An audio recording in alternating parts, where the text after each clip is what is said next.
Welcome to Sunil Chemistry Zone.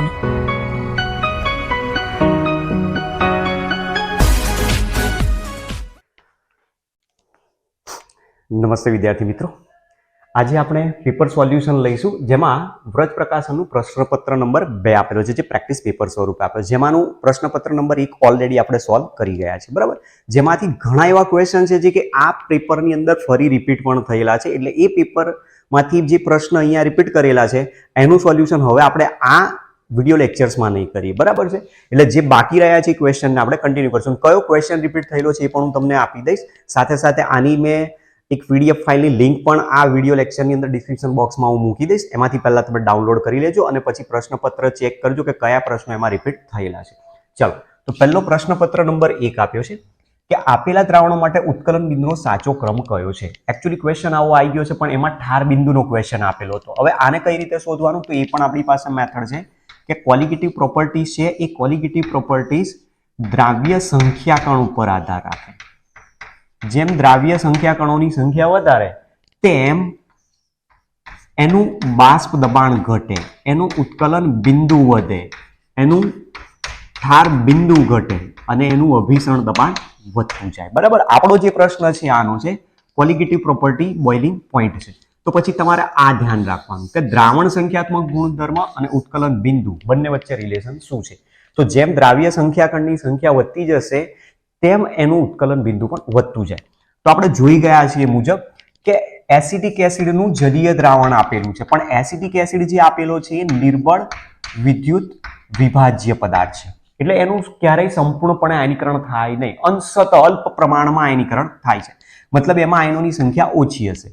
0.1 molar acetic એસિડનું બેન્ઝીનમાં બનાવેલું દ્રાવણ છે. બેન્ઝીનમાં દ્રાવણ બનાવશે એટલે એક ડાયમર બની જશે, અને ડાયમરને જનરલી આપણે એક અણુ સ્વરૂપે જ ગણીએ છીએ, જેને દ્વિપરમાણવિક અણુ કહીએ છીએ. તો આમાં એક જ ઘટક રહેશે. 0.1 મોલર ટ્રાયફ્લોરો એસિટિક એસિડ છે, પ્રબળ એસિડ આપેલો છે, અને પ્રબળ એસિડ હશે તો એનું વિદ્યુત વિભાગ એનું આયનીકરણ વધુ પ્રમાણમાં થશે. સાથે સાથે 0.1 મોલર સોડિયમ એસિટેટ આપેલો છે, જે પ્રબળ વિદ્યુત વિભાજ્ય છે, અને પ્રબળ વિદ્યુત વિભાજ્ય હોય તેનું 100% આયનીકરણ થશે, એટલે સંપૂર્ણપણે એના આયનો છૂટા પડી જાય. મતલબ સૌથી વધારે આયનો તમને શેમાં મળશે? 0.1 મોલર સોડિયમ એસિટેટમાંથી મળશે, એટલે 4 નંબરનું ઉત્કલન બિંદુ સૌથી વધારે થશે. ત્યાર પછી આ પ્રબળ એસિડ આપેલો છે એનું આયનીકરણ પણ થશે, પણ આના કરતા આનું થોડુંક ઓછું થતું હોય. પછી આવશે 3 નંબર. ત્યાર પછી આ નિર્બળ વિદ્યુત વિભાજ્ય છે, તો આના 2 આયનો છૂટા પડશે, CH3COO- અને H+ આયન. તો આમાંથી 2 આયન છૂટા પડશે, જ્યારે આ તો પોતે એક જ અણુ છે. તો પછી આપણો ક્રમ શું આવવો જોઈએ? 4, 3, 1 અને 2. 4, 3, 1 અને 2. તો ઓપ્શનમાં જવાબ શું આવશે? B આવશે, બરાબર. ચલો, ત્યાર પછીનો ક્વેશ્ચન નંબર 2 છે. ક્વેશ્ચન નંબર 2 આપેલો છે આ રીતે: ઓરડાના તાપમાને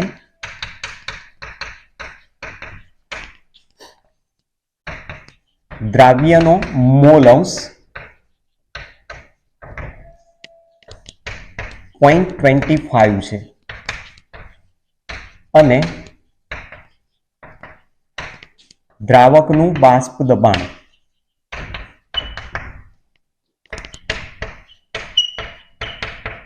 0.80 વાતાવરણ છે. તો બાષ્પ દબાણનો ઘટાડો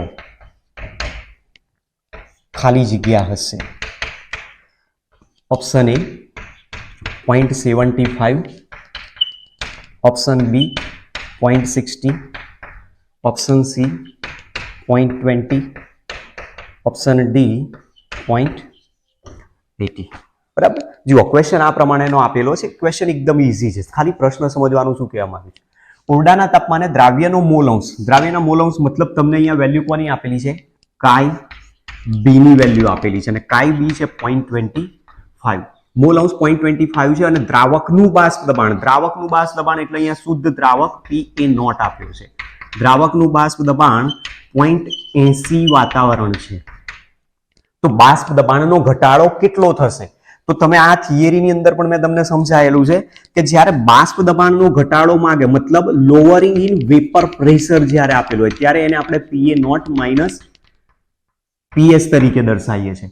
પણ જ્યારે બાષ્પ દબાણનો સાપેક્ષ ઘટાડો હોય તો RLVP PA0 - PS/T PA not તરીકે આપણે દર્શાવતા હોય છે. તો આપણે શોધવાનો છે લોવરિંગ ઇન વેપર પ્રેશર, મતલબ બાષ્પ દબાણનો ઘટાડો કેટલો થાય છે. તો રાઉલ્ટનો જે નિયમ છે એ મુજબ બાષ્પ દબાણનો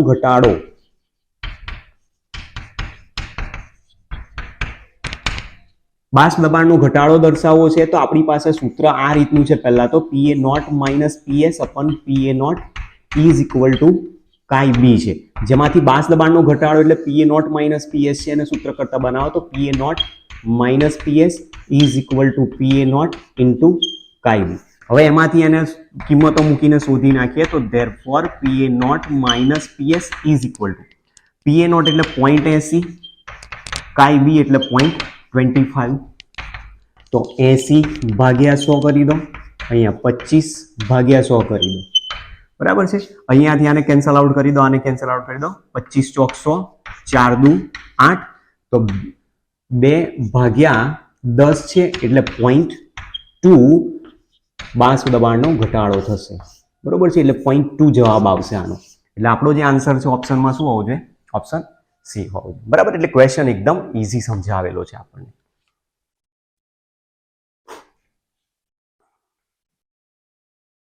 નેક્સ્ટ ક્વેશ્ચન નંબર 3 જે તમને આપેલો છે. બરાબર, આ ક્વેશ્ચન નંબર 3 ઓલરેડી આપણું જે પેપર 1 હતું એ પેપર 1 નો ક્વેશ્ચન નંબર 5 છે આપેલો. બરાબર, એટલે આ એક અહીંયા રિપીટ થયું છે. ચલો, ત્યાર પછી ક્વેશ્ચન નંબર 4 આપ્યો છે. 30 ml 0.5 મોલર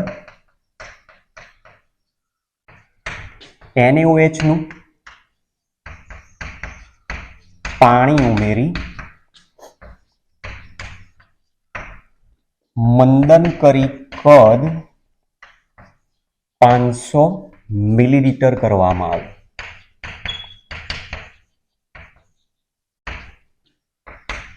તો બનતા દ્રાવણની મોલારિટી કેટલી થશે?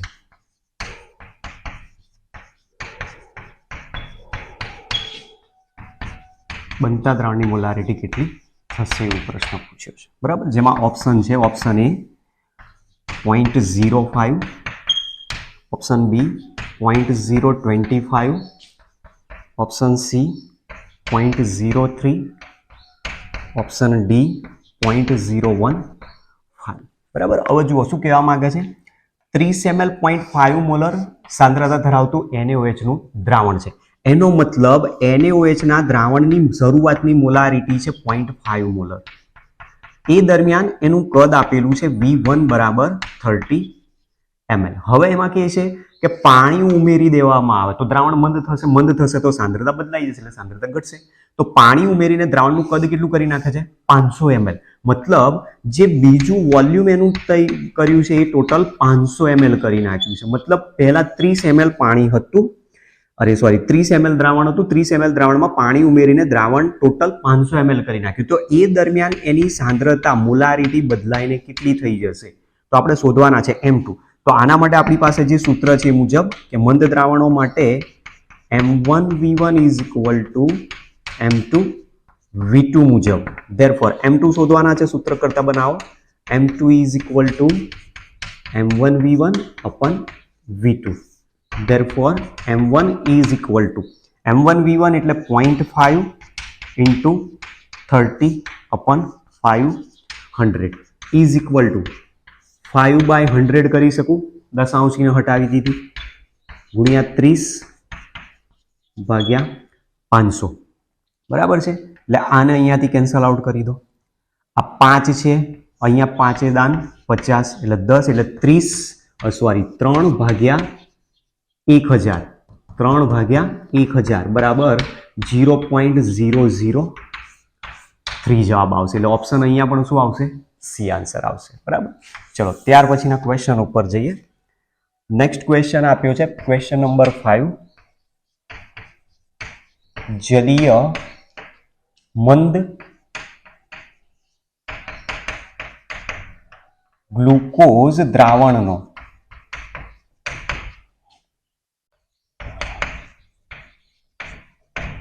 વોન્ટ હોપ અવયવ શું છે? જેના ઓપ્શન આ પ્રમાણે છે: <1, option B 0, option C greater than 1, option D 1 આપ્યા છે. બરાબર. પ્રશ્ન શું કહેવા માંગે છે? ગ્લુકોઝનું મંદ જલીય દ્રાવણ લીધું છે, તો ગ્લુકોઝના મંદ જલીય દ્રાવણ માટે વોન્ટ ઓફ અવયવની વેલ્યુ કેટલી થાય? તો આપણે વોન્ટ ઓફ અવયવ ડાયરેક્ટ જ્યારે દ્રાવણ માટે ગણતરી કરવાનું હોય ત્યારે કેવી રીતે લઈએ છીએ કે જે પદાર્થ આપ્યો છે પદાર્થ દ્રાવણમાં આયનીકરણ થાય છે, મતલબ એનું વિયોજન થાય છે કે પછી એનું સુયોજન થાય છે, એના આધારે કેટલા ઘટકો છૂટા પાડે છે તો કેટલા ઘટકો ભેગા થાય છે એના આધારે આપણે નક્કી કરતા હોઈએ. તો કોઈ પણ સંયોજન હોય, માની લો કે NaCl છે, NaCl ને પાણીમાં ઓગાળશો એટલે Na+Cl- છૂટા પડી જશે, એટલે 2 આયનો છૂટા પડે એટલે 2 વોન્ટ ઓફ ફેક્ટર એનો થાય. ગ્લુકોઝ છે, ગ્લુકોઝનું પાણીમાં તમે જ્યારે દ્રાવણ બનાવો, ગ્લુકોઝ કોઈ પણ પ્રકારનું આયનીકરણ દર્શાવતું નથી, એટલે મૂળ એકનો એક જ ઘટક રહે છે અને એટલા માટે એનો વોન્ટ ઓફ ફેક્ટર કેટલો ગણાશે? 1 ગણાશે. ક્લિયર? ચલો ત્યાર પછીનો નેક્સ્ટ ક્વેશ્ચન નંબર 6. પ્રતિ અભિસરણ માટે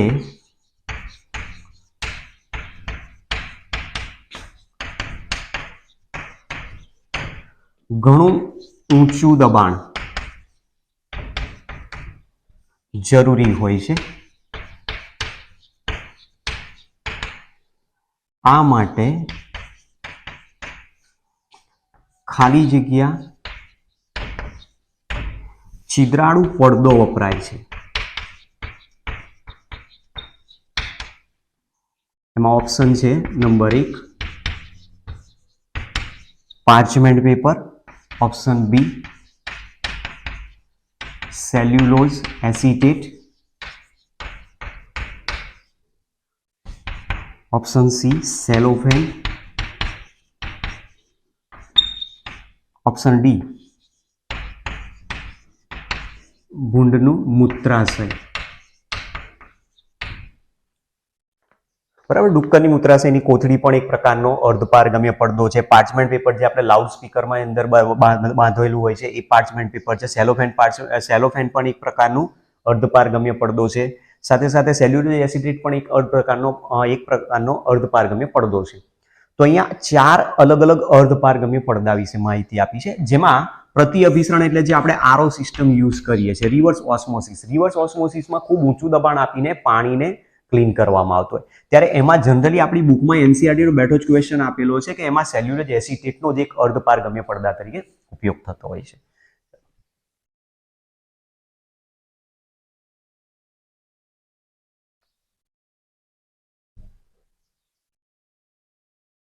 ત્યાર પછીનો નેક્સ્ટ ક્વેશ્ચન નંબર 7 જે આપેલો છે એ ક્વેશ્ચન નંબર 7 ઓલરેડી પેપર 1 માં આવી ગયો છે અને પેપર 1 નો ક્વેશ્ચન નંબર 7 જ છે પણ. બરાબર. ચલો ત્યાર પછી ક્વેશ્ચન નંબર 8. એક કોષ આપ્યો છે Mg સોલિડ / Mg+2 aqueous /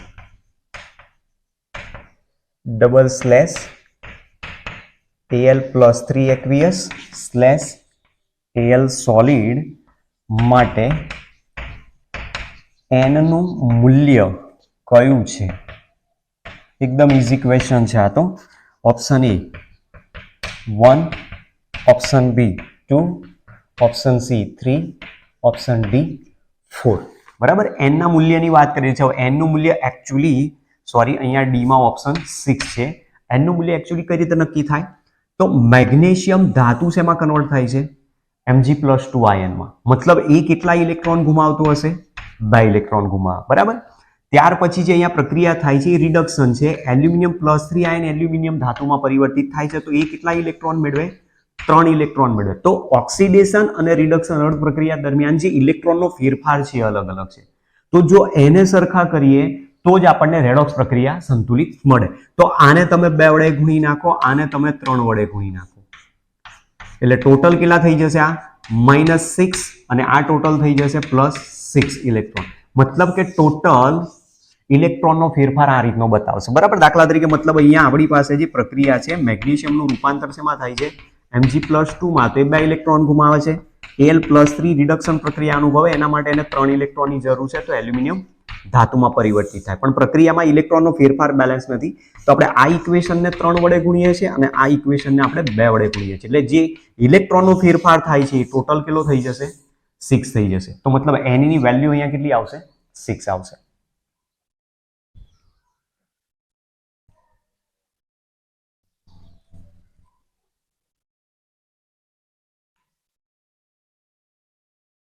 ચાલો ત્યાર પછીનો ક્વેશ્ચન નંબર 9 આપ્યો છે.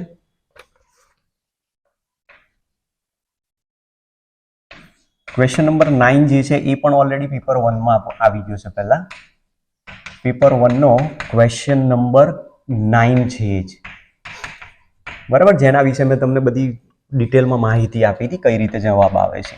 ચલો ક્વેશ્ચન નંબર 10 છે Al solid slash Al plus 3 aqueous double slash Ag plus aqueous slash Ag solid. Galvanic કોષમાં નીચેનામાંથી કઈ પ્રક્રિયા થતી નથી? ગેલ્વેનિક કોષમાં નીચેનામાંથી કઈ પ્રક્રિયા થતી નથી? જવાબ શોધવાનો છે, બરાબર. ચલો ઓપ્શન એ આપ્યો છે Al plus 3 electron gives Al. Option B Al gives Al plus 3 electron. Option C Ag plus electron gives Ag. Option D 3Ag plus Al gives Al plus 3 Ag. બરાબર, આ રીતની રિએક્શન્સ આપેલી છે. જુઓ હવે જે પ્રક્રિયા આપેલી છે એમાં આ એનોડ છે, એનોડ ઉપર પ્રક્રિયા કઈ થશે? ઓક્સિડેશન અર્ધ પ્રક્રિયા. તો ઓક્સિડેશન અર્ધ પ્રક્રિયાની જો વાત કરીએ તો ઓક્સિડેશન હાફ રિએક્શન, એલ્યુમિનિયમ ધાતુ પોતે એલ્યુમિનિયમ આયનમાં કન્વર્ટ થાય છે એટલે કેટલા ઇલેક્ટ્રોન ગુમાવશે? 3. રિડક્શનમાં સિલ્વર ધાતુ છે, સિલ્વર આયન છે, તો રિડક્શન અર્ધ પ્રક્રિયા Ag પ્લસ આયન છે, Ag પ્લસ આયનને કેટલા ઇલેક્ટ્રોન જોઈએ? ખાલી એક જ ઇલેક્ટ્રોન. તો એ એક ઇલેક્ટ્રોન મેળવીને Ag સોલિડમાં કન્વર્ટ થઈ જશે.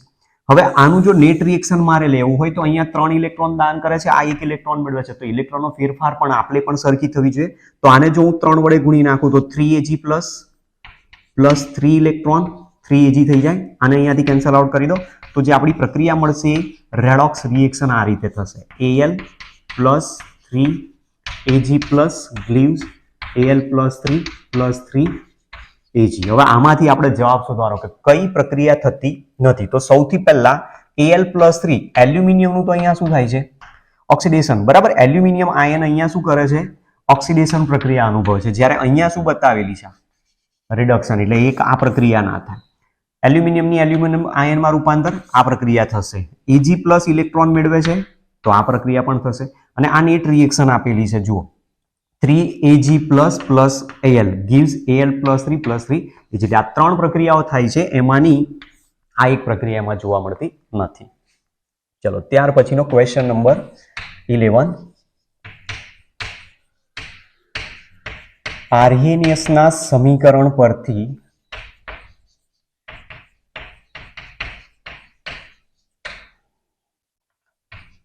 log k વિરુદ્ધ 1/t ના આલેખ માટેનો ઢાળ.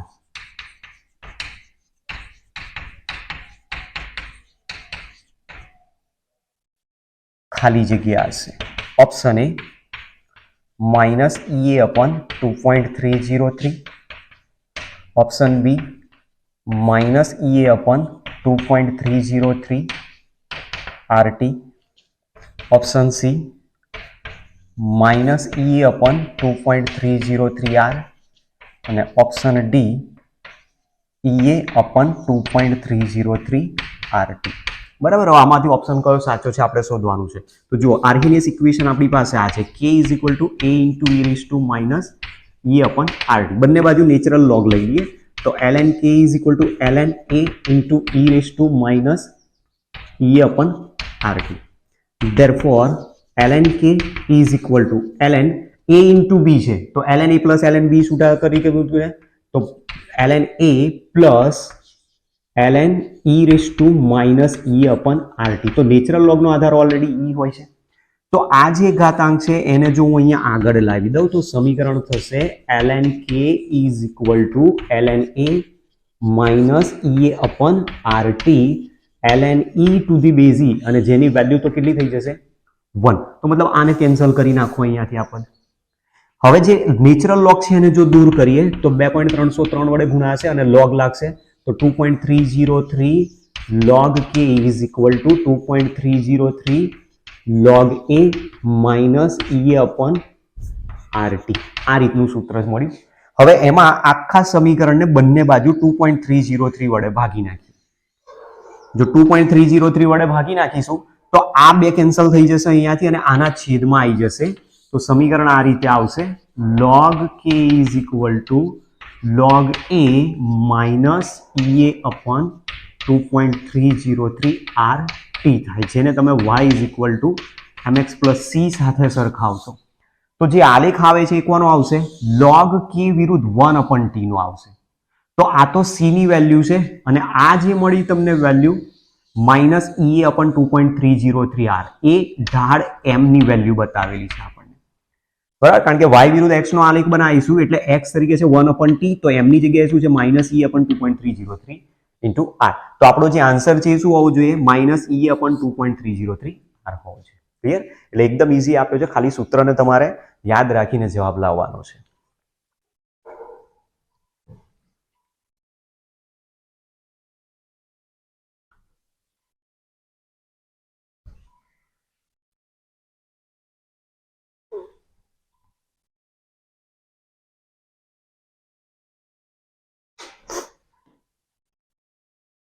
ચલો ત્યાર પછીનો ક્વેશ્ચન નંબર 12.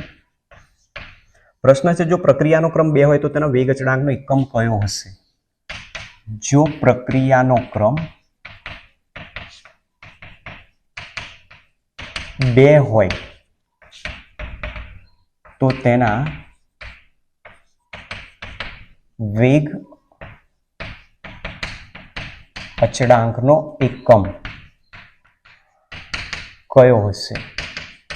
અલગ અલગ ઓપ્શન આપ્યા છે. ઓપ્શન એ છે litre inverse, mole inverse, second. Option B litre, mole inverse, second inverse. Option C mole per litre into second inverse. Option D mole per litre inverse second inverse. બરાબર. હવે આના માટે કઈ રીતે શોધીશું? તો આપણી પાસે n ક્રમની પ્રક્રિયા માટે વેગ અચળાંક માટે જે એકમ છે એ મુજબ એનો એકમ આ રીતે આવે છે mole per litre raise to 1 minus n second inverse આવે. બરાબર. હવે n એટલે કોઈ પણ પ્રક્રિયાનો પ્રક્રિયાક્રમ દર્શાવે. તો અહીંયા n ની જગ્યાએ કેટલા આપેલા છે? 2. તો 2 મૂકી દઈએ તો સૂત્ર થઈ જશે mole per litre raise to 1 minus 2 second inverse. હવે લીટર રેઝ ટુ 1 માઇનસ 2 એટલે કેટલા થઈ ગયા? -1.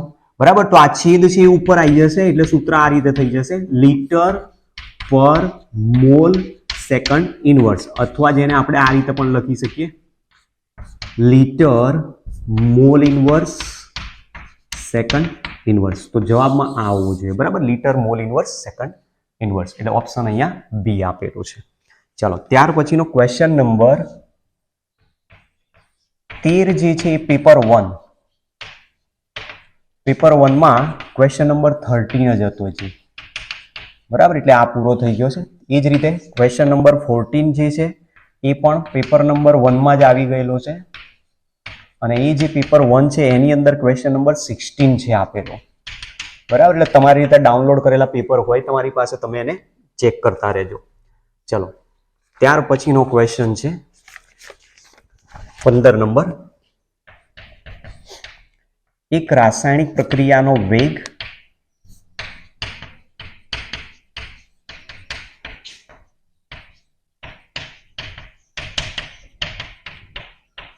બરાબર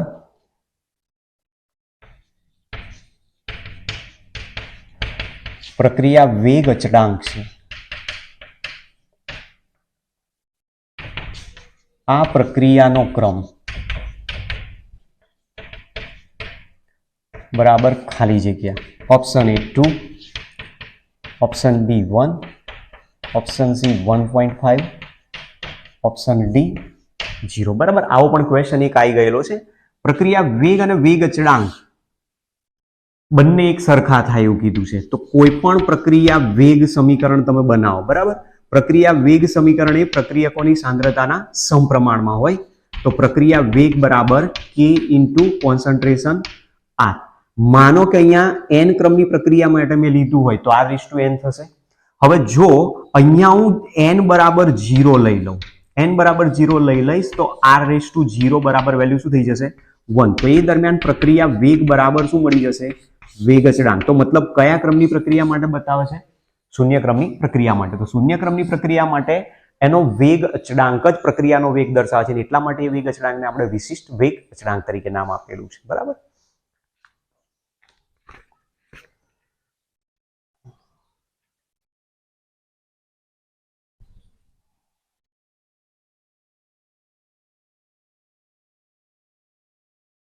તમારી રીતે નોટ પેન જોડે રાખીને નોંધ કરતા રહેજો ક્વેશ્ચનના આન્સર. બરાબર, વિડીયોને પોઝ કરી દેજો ને પછી નોંધ કરી લેજો એમાં. ચલો, ત્યાર પછીનો ક્વેશ્ચન નંબર 16 છે.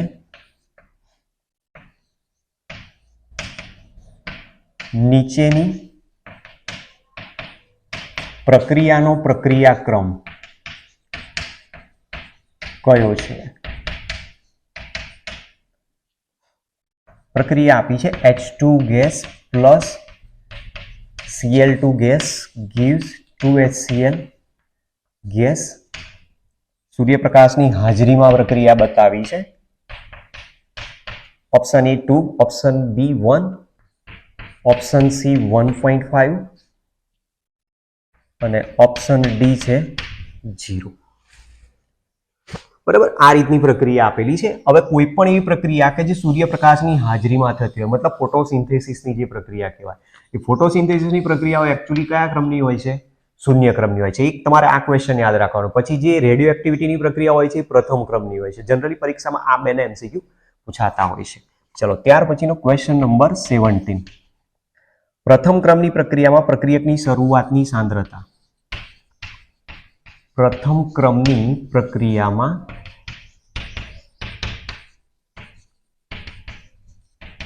પ્રક્રિયકની શરૂઆતની સાંદ્રતા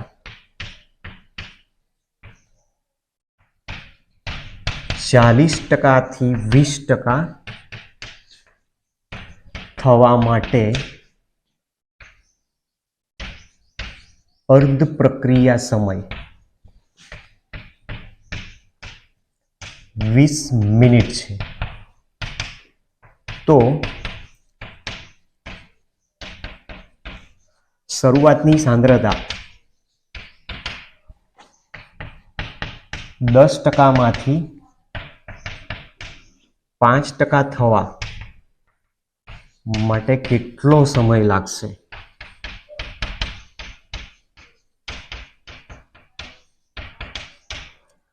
ઓપ્શન એ 5 મિનિટ,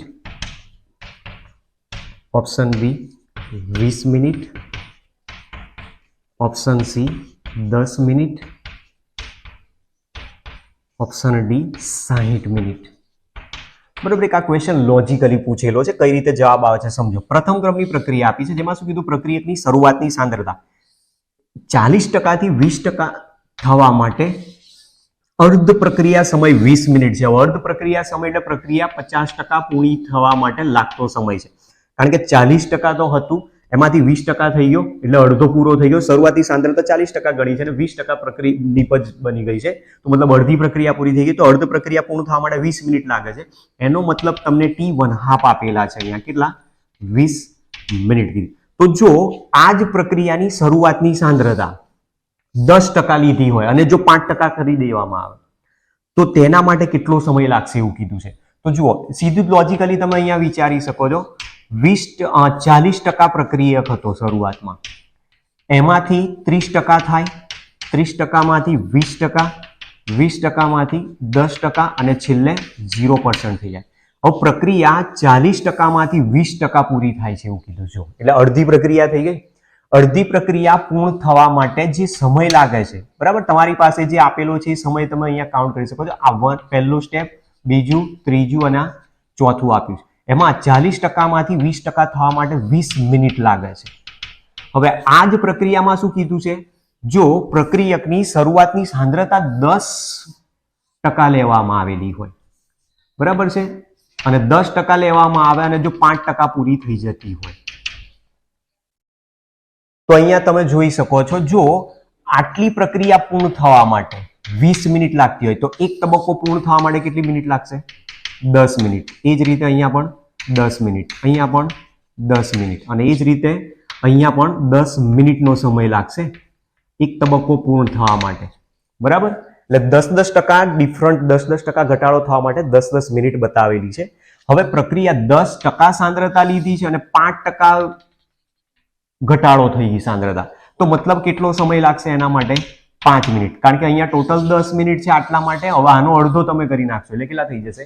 5 મિનિટ. અથવા તમે કે શરૂઆતની સાંદ્રતા તમે 40% લીધી તો પ્રક્રિયા અર્ધ પૂર્ણ થવા માટે 20 મિનિટ લાગે છે, અને એ જ શરૂઆતની સાંદ્રતા જો 10% લેવામાં આવે તો પ્રક્રિયા અડધી પૂર્ણ થવા માટે કેટલો સમય લાગશે? તો પેલામાં 20 મિનિટ લીધી છે, તો આની અંદર એ જ પ્રક્રિયા 10% થી 5% પૂરી થવા માટે સાંદ્રતામાં સીધી જ 5 મિનિટમાં પૂરી થઈ જશે.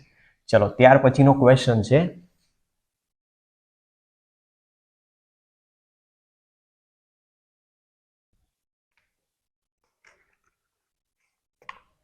Question number 18. કયા તાપમાને સિરામિક દ્રવ્યો અતિ સુવાહક તરીકે જાણીતા છે?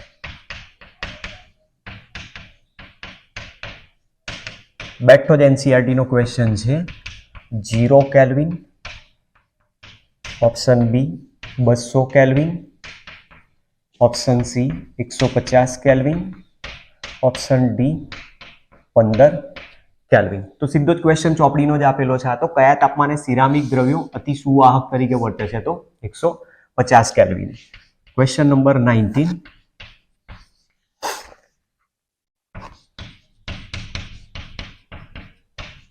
પીગલિત Al2O3 માંથી 40 ગ્રામ એલ્યુમિનિયમ મેળવવા માટે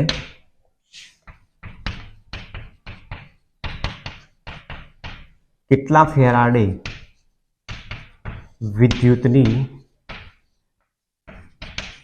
જરૂર પડે? બરાબર. જેમાં એલ્યુમિનિયમનું પરમાણુય દળ આપેલું છે આપણને 27 ગ્રામ પ્રતિ મોલ. ઓપ્શન છે A 4.44, option B 2.96, option C 0.225, option D 1.48. બરાબર. હવે આને કેલ્ક્યુલેટ કરવું પડશે. Al2O3 છે.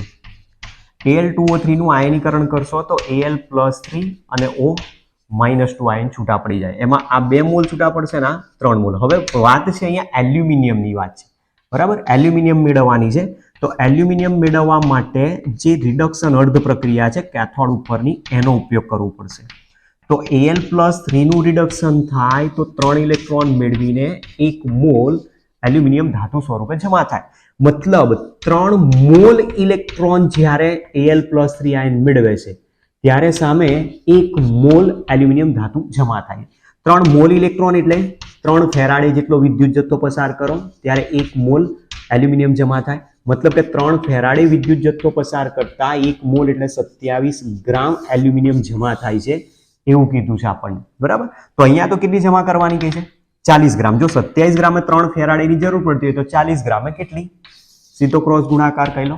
ધેરફોર 27 ગ્રામ એલ્યુમિનિયમ બરાબર 3 ફેરાડે વિદ્યુત જથ્થો જરૂર પડે છે. તો 40 ગ્રામ એલ્યુમિનિયમ મેળવવા માટે કેટલો વિદ્યુત જથ્થો પસાર કરવો પડશે? તો 3 ફેરાડે ગુણ્યા 40 ગ્રામ ભાગ્યા 27 ગ્રામ. તો આને અહીંયા કેન્સલ કરો. 9 તરી 27 એટલે 9 ચોક 36, 4.44 ફેરાડે વિદ્યુત જથ્થો અહીંયા જરૂર પડશે, બરાબર. એટલે આપણો જે આન્સર છે શું આવશે આમાં? ઓપ્શન એ આવશે. 4.44 ફેરાડે જેટલો વિદ્યુત જથ્થો પસાર કરતા એમાંથી 40 ગ્રામ એલ્યુમિનિયમ આપણને જોવા મળશે. ચાલો, ત્યાર પછીનો ક્વેશ્ચન છે ક્વેશ્ચન નંબર 20. કયો આયન પ્રતિચુંબકીય છે?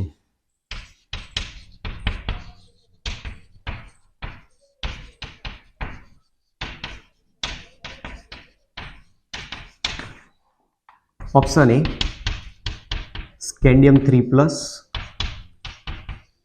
Option B Mn2+, option C Ni2+, option D Fe2+. બરાબર, હવે આનો જવાબ કઈ રીતે શોધશું? તો દરેકની ઇલેક્ટ્રોન રચના તમારે જાણવાની, કારણ કે અહીંયા તો કોઈ સંકીર્ણ નથી, કોઈ બીજું એની સાથે જોડાને, સીધા આયન ઉપરથી શોધવાનું. સ્કેન્ડિયમનો પરમાણુ ક્રમાંક 21, મેંગેનીઝ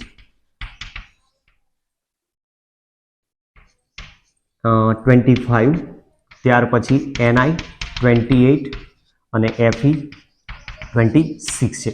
બરાબર, તો જો ઇલેક્ટ્રોન રચનાઓ લખીએ તો સ્કેન્ડિયમની ઇલેક્ટ્રોન રચના થશે 3d1 4s2 અને એમાં 3 ઇલેક્ટ્રોન દૂર કરશો એટલે આયન બની જશે સ્કેન્ડિયમ +3 અને સ્કેન્ડિયમ +3 ની ઇલેક્ટ્રોન રચના લેશો તો 3d0 4s0 થઈ જશે.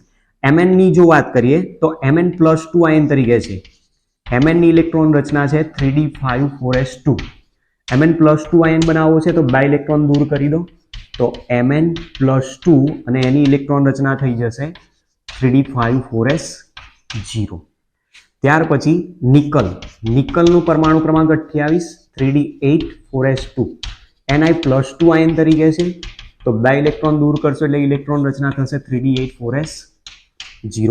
એ જ પ્રમાણે Fe ની ઇલેક્ટ્રોન રચના થશે 3d6 4s2. Fe+2 આયન તરીકે છે તો ઇલેક્ટ્રોન રચના થઈ જશે 3d6 4s0. હવે જે ડી કક્ષક છે એ ડી કક્ષકને આપણે આ રીતે 5 પેટા કક્ષકમાં વિભાજિત કરેલી છે. બરાબર, એમાં તમે ઇલેક્ટ્રોન ક્રમશઃ ગોઠવતા જવા ડી કક્ષકના ઇલેક્ટ્રોન. આમાં તો 0 ઇલેક્ટ્રોન છે એટલે એક પણ નથી આની અંદર ઇલેક્ટ્રોન. આમાં 5 ઇલેક્ટ્રોન છે, 1 2 3 4 5, તો 5 અયુગ્મિત ઇલેક્ટ્રોન આયા. અયુગ્મિત ઇલેક્ટ્રોન હાજર હોય તો અનુચુંબકીય નહીતર પ્રતિચુંબકીય. અહીંયા પ્રશ્ન શું કીધો છે? પ્રતિચુંબકીય. ચલો, એ જ પ્રમાણે 3d8 કીધું છે તો 6 7 8, તો અહીંયા 2 ઇલેક્ટ્રોન રહ્યા તો અનુચુંબકીય. ત્યાર પછી 3d6 છે એટલે અહીંયા 4 અયુગ્મિત ઇલેક્ટ્રોન. તો આમાં તમે જોઈ શકો છો કે આમાં કુલ 5 અયુગ્મિત ઇલેક્ટ્રોન છે, આમાં 2 અયુગ્મિત ઇલેક્ટ્રોન છે અને આમાં 4 અયુગ્મિત ઇલેક્ટ્રોન, જ્યારે અહીંયા એક પણ અયુગ્મિત ઇલેક્ટ્રોન હાજર નથી. એટલે સ્કેન્ડિયમ જ ખાલી +3 આયન તરીકે જે છે પ્રતિચુંબકીય દર્શાવશે. બરાબર, એટલે આ પ્રમાણેનો ક્વેશ્ચન છે.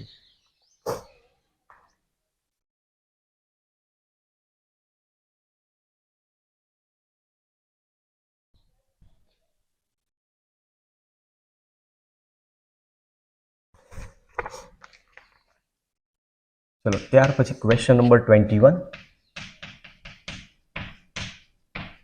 KMnO4 ને 513 કેલ્વિન તાપમાને ગરમ કરતા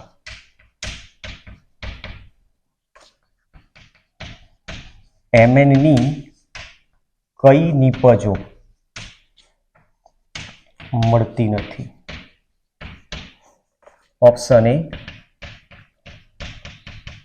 K2MnO4, option B MnO2, option C Mn2O3, option D આપેલ તમામ.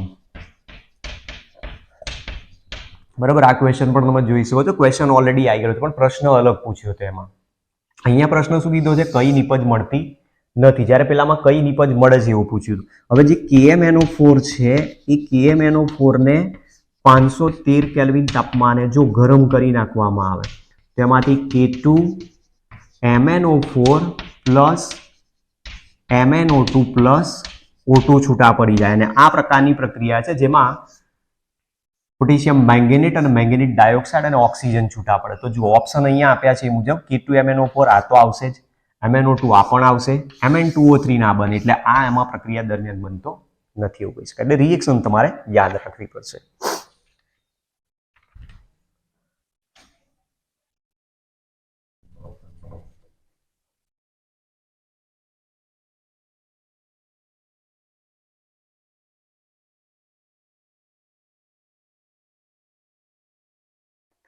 ચલો ત્યાર પછીનો નેક્સ્ટ ક્વેશ્ચન 22 જે ઓલરેડી આવી ગયેલો છે પણ સ્કીપ થઈ ગયો છે આપણાથી. પેપર 1 માં ક્વેશ્ચન નંબર 23 હતો. નીચેના પૈકી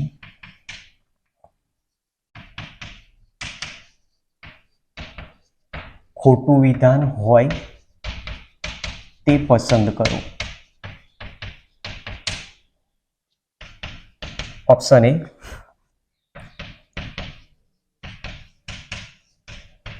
લેન્થેનાઇડ સંકોચન એ ક્રમશઃ સંકોચન છે. ક્રમશઃ સંકોચનનું પરિણામ છે.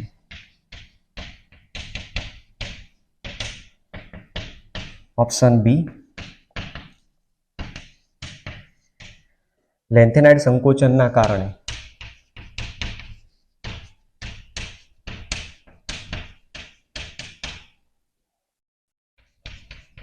નોબિલિયમ અને ટેન્ટાલમની પરમાણુય ત્રિજ્યા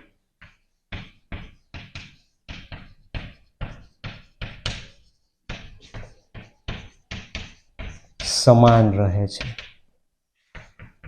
ઓપ્શન સી 4f ના ઇલેક્ટ્રોનની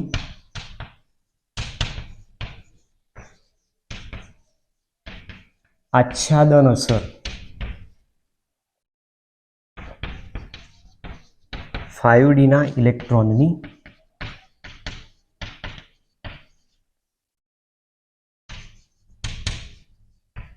આચ્છાદન અસર કરતા વધુ છે. અને ઓપ્શન ડી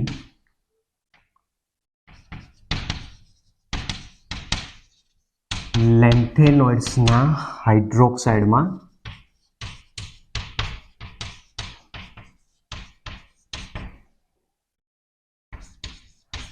CeOH થ્રાઇસ સૌથી વધુ બેઝિક અને LuOH થ્રાઇસ લ્યુટેશિયમ હાઇડ્રોક્સાઇડ સૌથી ઓછું બેઝિક છે. બરાબર. એટલે લાસ્ટ પેપરમાં ક્વેશ્ચન નંબર 23 તરીકે આપેલો તો જે સ્કીપ થઈ ગયેલો છે. ઓલરેડી ક્વેશ્ચન શું છે સમજીએ. જો નીચેના પૈકી ખોટું વિધાન પસંદ કરો એવું કીધું છે. તો પહેલો પોઈન્ટ આપ્યો છે લેન્થેનાઇડ સંકોચન એ ક્રમશઃ સંકોચનનું પરિણામ છે. બિલકુલ સાચું છે આ. બરાબર. લેન્થેનાઇડ સિરીઝ જે આપેલી છે ડાબીથી જમણી બાજુ તરફ જાઓ છો એમ ધીમે ધીમે એના કદમાં શું થાય છે ઘટાડો, અને એની જ અસર એક્ટિનાઇડ સિરીઝ પર પણ જોવા મળતી હોય છે.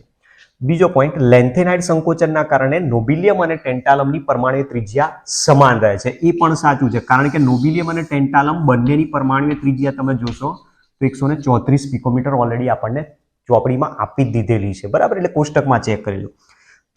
ઓપ્શન સી કીધો 4f ના ઇલેક્ટ્રોન, મતલબ ઓપ્શન એ અને ઓપ્શન બી બંને સાચા છે. 4f ના ઇલેક્ટ્રોનની આચ્છાદન અસર 5d ના ઇલેક્ટ્રોનની આચ્છાદન અસર કરતા વધુ હોય છે. એકચ્યુઅલી આમાં શું થતું હોય છે કે જ્યારે ઇલેક્ટ્રોન દાખલ થાય ત્યારે લેન્થેનાઇડ સિરીઝની અંદર 4f કક્ષક આખી ભરાઈ જતી હોય છે. 4f કક્ષકમાં ઇલેક્ટ્રોન ઉમેરા હોય ત્યારે એ દરમિયાન જે 3d કક્ષક હોય છે ફૂલી ફિલ્ડ હોય છે અને એ 3d ઇલેક્ટ્રોનની આચ્છાદન અસર ત્યાં વધારે હોય છે. 4f ની આચ્છાદન અસર કેવી હોય છે? ઓછી. એટલે અહીંયા જે શબ્દ વાપર્યો છે એ અહીંયા ખોટો આપેલો છે. અને ઓપ્શન ડી આપ્યો છે લેન્થેનાઇડના હાઇડ્રોક્સાઇડમાં સીરિયમ હાઇડ્રોક્સાઇડ સૌથી વધુ બેઝિક અને લ્યુટેશિયમ હાઇડ્રોક્સાઇડ સૌથી ઓછું બેઝિક છે. આ પણ આપણે ઓલરેડી જોઈ જ ગયેલા છીએ. લાસ્ટ પેપરમાં ક્વેશ્ચન હતો કે લેન્થેનમના હાઇડ્રોક્સાઇડ સૌથી વધુ બેઝિક છે અને લેન્થેનમથી તમે લ્યુટેશિયમ તરફ જાઓ એટલે કદ શું થાય છે?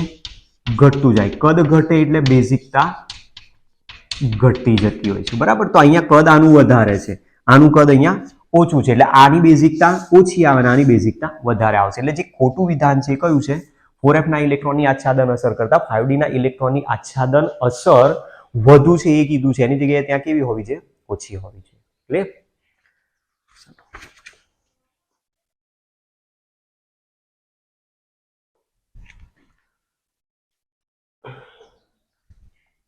ચલો ત્યાર પછીના જે ક્વેશ્ચન છે ઇન્ટરેસ્ટિંગ ક્વેશ્ચન્સ આપેલા છે આપણને.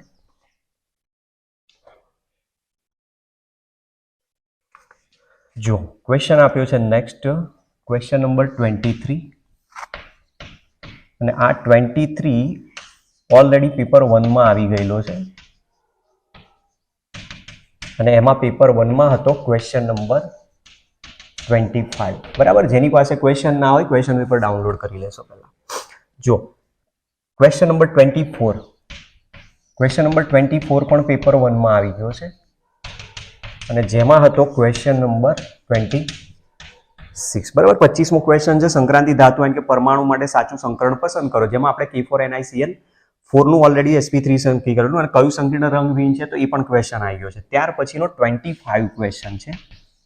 પ્રશ્ન આ રીતે, ફેરિક હેક્ઝાસાયનોફેરેટ 2 ફેરિક હેક્ઝાસાયનોફેરેટ 2 ના જલીય દ્રાવણમાં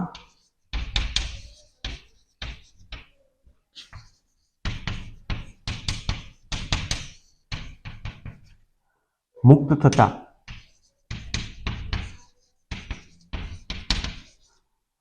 આયનોની કુલ સંખ્યા કેટલી?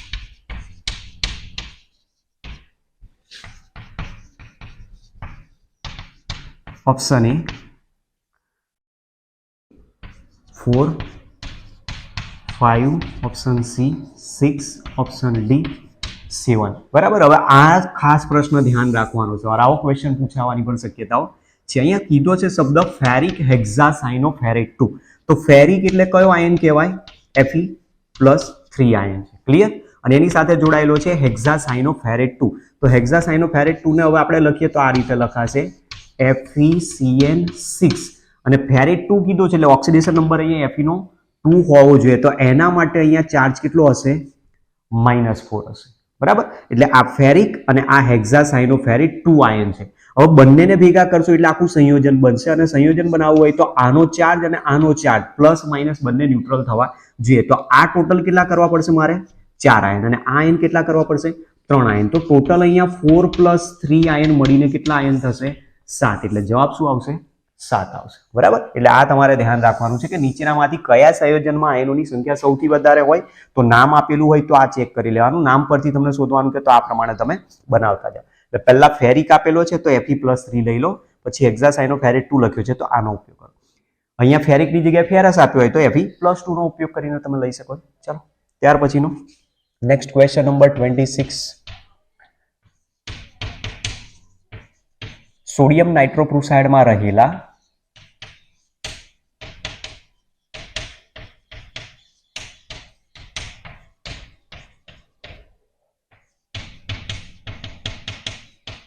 સંક્રાંતિ ધાતુ આયનનો ઓક્સિડેશન આંક કયો છે? Option A +3, option B +2, option C +4, option D +5 બરાબર. એક આ ક્વેશ્ચન જે આપેલો છે જેમાં સોડિયમ નાઇટ્રોક્લોરાઇડ તમને જ્યારે લખીને જ આપ્યું હોય ત્યારે એક વસ્તુ ધ્યાન રાખવાનું કે એનું જે સૂત્ર છે આ રીતે છે Na2FeCN5NO સ્વરૂપે એનું સૂત્ર આપેલું છે બરાબર. જૂની બુકમાં આપેલું હતું, નવી બુકમાં નથી. ત્યારે સોડિયમ નાઇટ્રોક્લોરાઇડ જ્યારે લેવામાં આવેલો હોય ત્યારે જે અહીંયા એનો ક્રિયાશીલ લિગેન્ડ જે આપેલો છે એ એનો લિગેન્ડ તરીકે અહીંયા NO+ એટલે કે નાઇટ્રોસોનિયમ લિગેન્ડ વપરાય છે.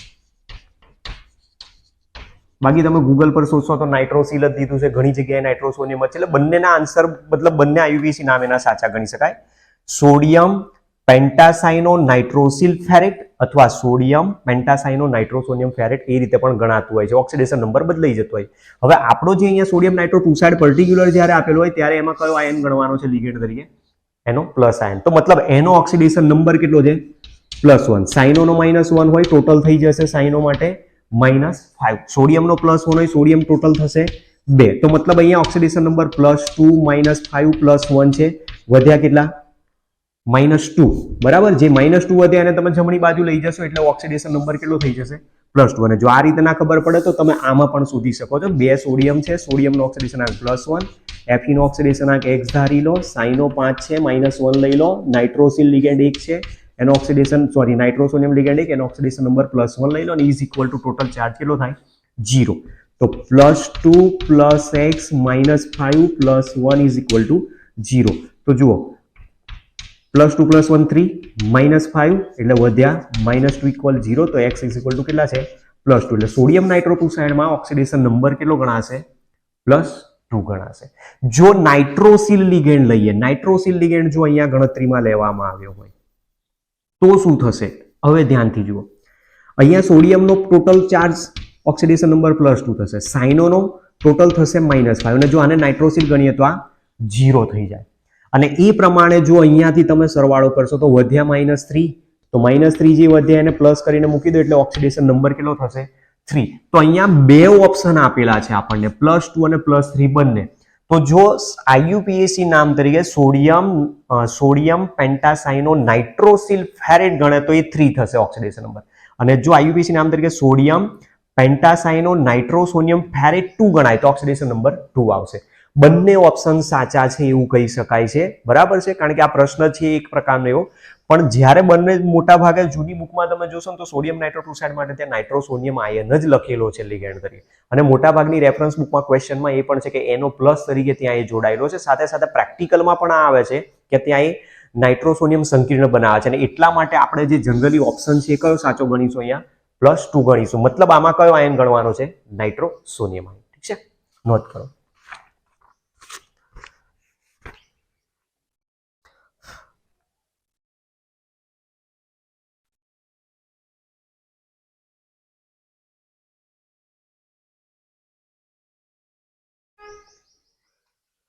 ચલો ત્યાર પછીનો ક્વેશ્ચન નંબર 27. નીચેના પૈકી કોણ સેન્ડમેયર પ્રક્રિયક નથી?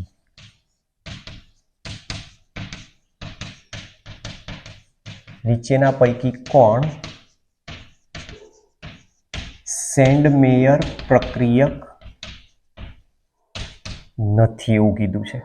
Option A Cu2Cl2 HCl, option B Cu2Br2 HBr, option C Cu2Cn twice KCN, option D Cu2I2 HI. બરાબર. પ્રક્રિયા જ્યારે સેન્ડમેયર પ્રક્રિયા આપેલી હોય ત્યારે ક્યુપ્રસ અથવા ક્યુપ્રિક હેલાઇડનો યુઝ થતો હોય છે, બરાબર. આ બેમાંથી કોઈ પણ આપેલો હોય અને સાથે સાથે અહીંયા HCl હોય અથવા HBr હોય અથવા તો KCN જ્યારે આપેલો હોય તો એની હાજરીમાં પ્રક્રિયા થતા બેન્ઝીન ડાયઝોનિયમ ક્લોરાઇડમાંથી ક્લોરોબેન્ઝીન, બ્રોમોબેન્ઝીન અને સાયનોબેન્ઝીન બનાવતો હોય, અને એ જ પ્રક્રિયાને આપણે નામ શું આપીએ છીએ? સેન્ડમેયર પ્રક્રિયા. તો સેન્ડમેયર પ્રક્રિયક તરીકે આમાંથી જ કોઈક સેન્ડમેયર પ્રક્રિયક હોય. સેન્ડમેયર પ્રક્રિયાથી આયોડોબેન્ઝીન બનાવી શકાતો નથી, એટલે Cu2I2 HI ખોટું વિધાન આપેલું છે.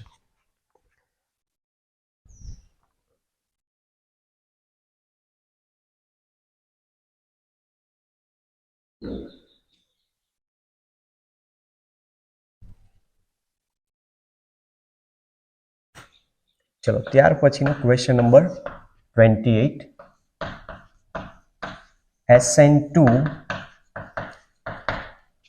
પ્રક્રિયાનો સાચો ક્રમ જણાવો.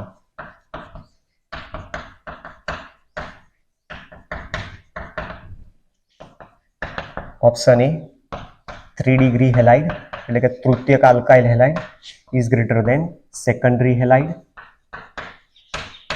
is greater than 1 degree halide is greater than methyl halide. Option B CH3X 1 degree halide, 2 degree halide, 3 degree halide. Option C 3 degree halide, 2 degree halide,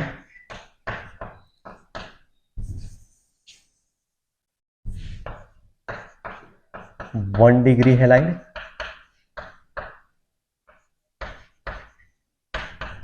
CH3X. Option D 3 degree halide is greater than 2 degree halide is less than 1 degree halide is less than CS3X. બરાબર, પહેલા ત્રણમાં greater than, બીજામાં less than, ત્રીજામાં છે greater than, less than. હવે actually આની અંદર તમે જુઓ કે SN1 SN2 પ્રક્રિયા આવે તો SN1 પ્રક્રિયામાં ક્રમ શું આવશે? 3 2 1 મિથાઇલ હેલાઇડ આવશે. બરાબર, એટલે આ જે આપેલો છે ઓપ્શન તો ખોટો છે, મતલબ આ એક આ ઓપ્શન ખોટો છે આપણી પાસે. પછી આ 3 ડિગ્રી હેલાઇડ વાળો જે આપેલો છે એક આ અહીંયા છે, આ ઓપ્શન બી નહીં આવે એટલે આ ખોટો છે.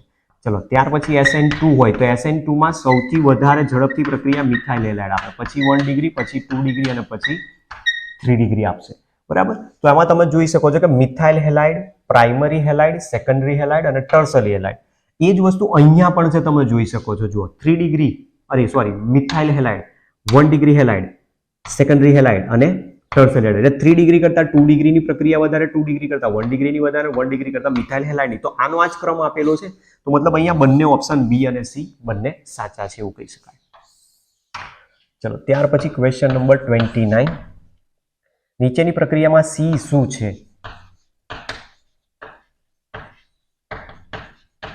નીચેની પ્રક્રિયામાં સી શું છે એવું કીધું છે. તો પ્રક્રિયક છે C2H5Br gives NaOH. નિપજ એ બનાવશે જેની સોડિયમ ધાતુ સાથેની પ્રક્રિયાથી નિપજ બી બને છે, જેની મિથાઇલ આયોડાઇડ સાથેની પ્રક્રિયાથી નિપજ સી બને છે. તો નિપજ સી કઈ છે શોધવાની છે. ઓપ્શન છે ઇથાઇલ આયોડાઇડ,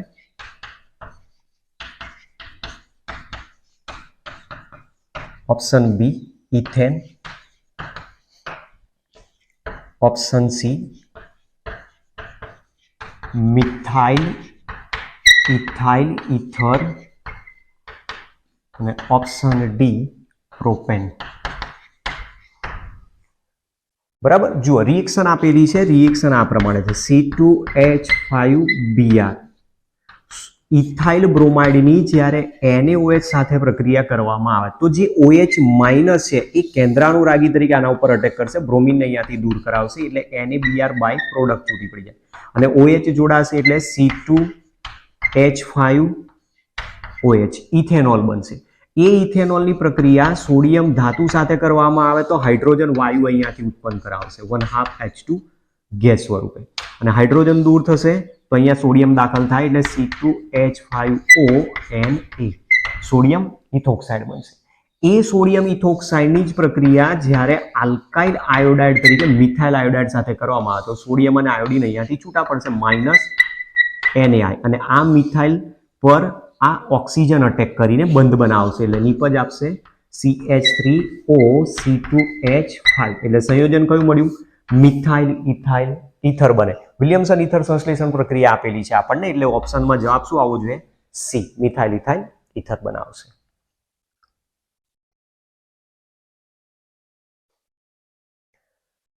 હવે જુઓ અહીંયાથી એકચ્યુઅલી જો ઓપ્શન જોવા જઈએ એ મુજબ તો અહીંયા જે ઓપ્શન આપ્યા છે મુજબ ઇથાઇલ આયોડાઇડ તો બનવાનો જ નથી, અહીંયા ઇથેન નહીં બને, મિથાઇલ ઇથાઇલ ઇથર કીધું છે અને પ્રોપેન કીધું છે.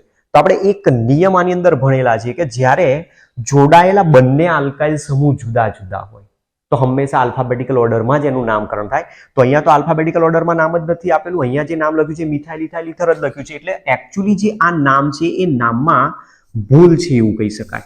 એની જગ્યાએ અહીંયા શું હોવો જોઈએ? પહેલો આવશે ઇથાઇલ સમૂહ એટલે ઇથાઇલ, પછી આવે મિથાઇલ અને પછી એનું નામ લખાશે આ પ્રમાણે ઇથાઇલ મિથાઇલ ઇથર એટલે ઓપ્શન સી જવાબમાં આપેલો છે એ પ્રિન્ટિંગ મિસ્ટેક કહી શકાય એટલે એકચ્યુઅલી જવાબ ત્યાં શું હોવો જોઈએ? ઇથાઇલ મિથાઇલ ઇથર હોવો જોઈએ. બરાબર, એટલે આ ખાસ ધ્યાન રાખજો. ચલો ત્યાર પછીનો એક ક્વેશ્ચન કવર કરી લઈએ હજુ એટલે 30 ક્વેશ્ચન આજના લેક્ચરમાં પૂરા થઈ જાય. પ્રશ્ન નંબર 30 નીચેનામાંથી કયા સંયોજનનું ઉત્કલન બિંદુ મહત્તમ છે? નીચેનામાંથી કયા સંયોજનનું ઉત્કલન બિંદુ મહત્તમ છે. Option A CH3CHOH CH3. Option B CH3CH2CH2 Cl. Option C CH3CHOH CH2CH2OH અને ઓપ્શન ડી છે CH3CHClCH3. બરાબર. હવે ઉત્કલન બિંદુની વાત કરી છે તો તમે અહીંયા જોઈ શકો છો આ એક આલ્કોહોલ છે, આ બંને આલ્કાઇલ હેલાઇડ છે અને આ ડાયહાઇડ્રિક આલ્કોહોલ આપેલો છે. તો આપણને એટલીસ્ટ એટલું તો ખબર છે કે આલ્કાઇલ હેલાઇડ આપેલો હોય અને આલ્કોહોલ જ્યારે આપેલો હોય ત્યારે આલ્કાઇલ હેલાઇડની અંદર બંધ ધ્રુવીયતા અહીંયા જોવા મળે છે હેલોજન અને કાર્બન વચ્ચે. અહીંયા પણ બંધ ધ્રુવીયતા જોવા મળે છે ઓક્સિજન અને હાઇડ્રોજનની હાજરીના કારણે. ત્યારે આમાં માત્ર ને માત્ર એક દ્વિધ્રુવી આકર્ષણ બળ હોય છે, ડાયપોલ ડાયપોલ ઇન્ટરેક્શન. જ્યારે આની અંદર શું હોય છે કે જ્યારે આલ્કોહોલ જોડાતો હોય ત્યારે આલ્કોહોલના અણુઓ એકબીજા સાથે હાઇડ્રોજન બંધથી જોડાતા હોય છે આ પ્રમાણે. બરાબર. તો આ એક અણુ આની સાથે હાઇડ્રોજન બનાવે, બીજો આની સાથે હાઇડ્રોજન બનાવે. તો હવે મતલબ એવું કહી શકાય કે આમાં હાઇડ્રોજન બંધ નથી, આમાં હાઇડ્રોજન બંધ છે. આમાં દ્વિધ્રુવી આકર્ષણ બળ છે, આમાં હાઇડ્રોજન બંધ છે. તો હાઇડ્રોજન બંધની મજબૂતાઈ વધારો એટલે ઉત્કલન બિંદુ આલ્કોહોલના ઊંચા કહેવાય. તો આલ્કાઇલ હેલાઇડ કરતા આલ્કોહોલના ઉત્કલન બિંદુ ઊંચા છે. એટલે આ બે તો ઓપ્શન કેન્સલ. હવે જે આલ્કોહોલ આપેલો છે એમાં આ મોનોહાઇડ્રિક આલ્કોહોલ છે, જ્યારે અહીંયા આ ડાયહાઇડ્રિક આલ્કોહોલ છે. તો ડાયહાઇડ્રિક આલ્કોહોલમાં હાઇડ્રોજન બંધની સંખ્યા વધી જશે અને એટલા માટે ઓપ્શન સી નું ઉત્કલન બિંદુ સૌથી વધારે છે એવું કહી શકાય. બરાબર છે. તો આ પ્રમાણેનો જે આજનો જે એક ટોપિક લીધો છે આપણો જે લેક્ચર છે એની અંદર મેં પેપરના ટોટલ 30 ક્વેશ્ચનનું સોલ્યુશન આપણે લીધું છે. બરાબર. જેમાંના અમુક રિપીટ થયા છે જે ક્વેશ્ચન પેપર નંબર 1 માં આપેલા હતા. બાકી જે રહ્યા છે 20 બધા ઓર્ગેનિક કેમિસ્ટ્રીના છે. નેક્સ્ટ વિડીયો લેક્ચરમાં આપણે એને કવર કરીશું. ઠીક છે. તો મળીએ. Thanks to all. જય હિન્દ, જય ભારત, વંદે માતરમ.